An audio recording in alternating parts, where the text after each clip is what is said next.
के साथ में आप सब लोग मिलकर के सुनेंगे। कथा है रावण के ऊपर।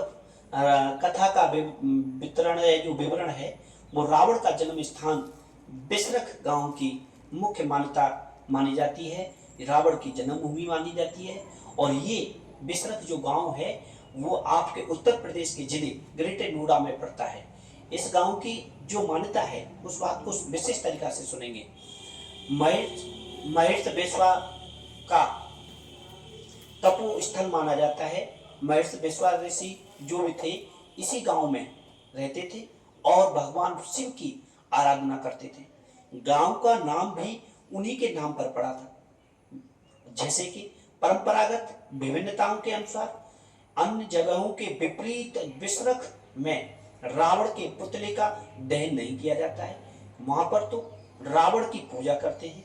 जैसे कि इसके बजाय गांव के लोग रावण को गांव का एक पुत्र मानते हुए उनकी विद्वता और शिव भक्ति के लिए पूजते हैं। जैसे कि अष्टभुजीय शिवलिंग गांव में एक विशेष अष्टभुजीय शिवलिंग स्थापित की थी जिसे सब लोग पूजते थे और उन्होंने जो स्थापित की थी वो ऋषि विश्वा ने ही स्थापित की थी।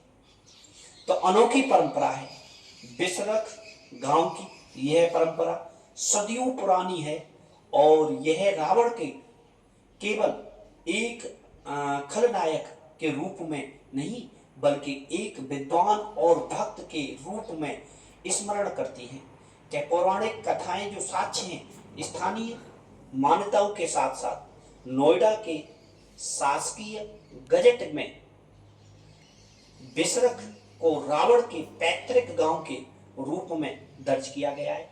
वो कथा इस तरीका से मानी जाती है उन्होंने इतनी बड़ी तपस्या की थी जो अष्ट रूपीय शिवलिंग की पूजा थी। वहां पर उनके पिताजी विश्वा ऋषि जी ने उनकी स्थापना की थी उस मंदिर पर। तो शिवलिंग पर जिस तरीका से रावण ने जो तपस्या की थी अपने सिर को 10 बार काट करके उन पर अर्पित किया गया था चरण स्पर्श उनके द्वारा कि आप मेरी मनोकामना पूर्ण करें भगवान, मैं आपके लिए अपना बलिदान देता हूं। इस तरीका से तब उनके भगवान ने शिव भगवान ने उनको खुश होकर के एक वरदान दिया था कि दशानन 10 मुख वाले जो रावण बने थे तब उनको ये वरदान मिला था। उसके बाद उन्होंने एक तपस्या और की थी तीनों भैयाओं ने। वो रावण थे, उनके साथ में विभीषण थे उनके भाई कुंभकर्ण थे। तीनों भाइयों ने जाकर के ब्रह्मा जी की तपस्या की। घोर तपस्या में उन्होंने वरदान पाया। तीनों भाइयों ने अलग अलग पाया। तो दशानंद जी ने पाया था अमर होने का, उन्हें कोई नहीं मार सकता है। तभी तो उनका राम भगवान का बार बार तीर उन पर चल रहे थे मगर उन पर कोई असर नहीं हो रहा था क्योंकि वो ब्रह्मा के द्वारा वरदानी थे।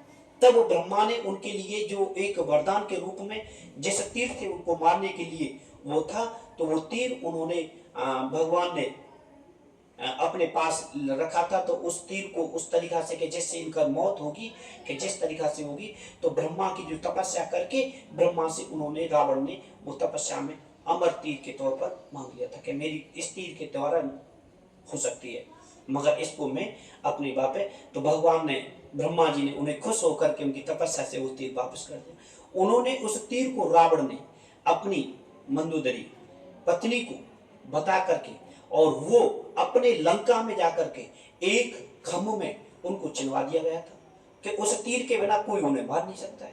तो इसलिए उस तीर को चिनवा दिया और उसको किसी को साक्ष्य नहीं पता था, सिर्फ अपनी अर्धांगिनी पत्नी को ही पता था।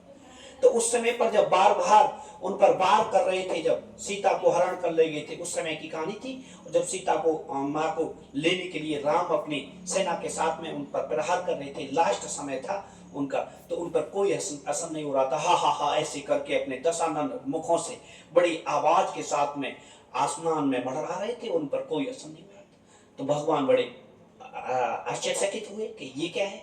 तब उनको बताया गया कि ये उनके लिए वरदान है कि अमर है और वो मारे नहीं जाएंगे। तो उनके लिए किस साक्ष्य से कि वो एक तीर है जो कि वो ब्रह्मा जी के पास है कि ब्रह्मास्त्र से पूछा जाए। तो ब्रह्मा जी के उन्होंने तो मुझे तपस्या के समय पर छल कपट से उनसे मांग लिया था। तो वो कहाँ है कि वो उन्हीं के पास है। तो वो किसके पास हो सकता है। तो हनुमान जी पवन पुत्र हनुमान जी गए, पवन पुत्र हनुमान जी गए तो उन्होंने जाकर के देखा और माता के रूप में जाकर के उनसे चरण स्पर्श किए, कि उनको बताया कि क्या है, कि इस तरीका से एक भेष में जोगी के में गए थे, ऋषि बन करके, मुनि ऋषि।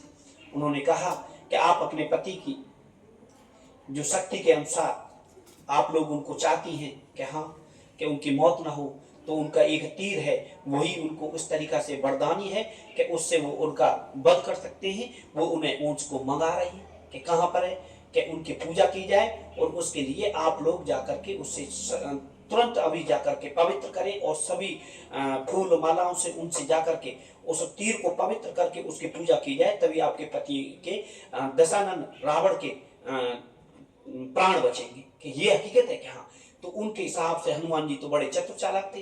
तो मंदोदरी भगी गई और उन्होंने खम्भ को जा करके और देखा, उसकी पूजा से उसने निकाल करके उसको तीर को रखा, पूजा करने गई, वो पूजा की थाली लेने गई, इतनी देर में तो हनुमान जी तीर को लेकर के गायब हो गए। गायब हो गए तो जाकर के उन्होंने राम भगवान को दिया कि ये लो। तब उस तीर से दशानन मुख जो रावण थे, वरदानी थे, तब उनका वध हुआ था। ये उनकी सच्ची कहानी है। आज के लिए हम इतना ही काफी है। 2 अक्टूबर 2025 में हमने अपने चैनल पर एक छोटी मोटी कहानी के तौर पर, कोई गलती हो तो हमको माफ करना, मगर ये सच्ची कहानी है, सच्ची राम कथा है, सच्ची रावण की कहानी है। इस बात को थैंक यू।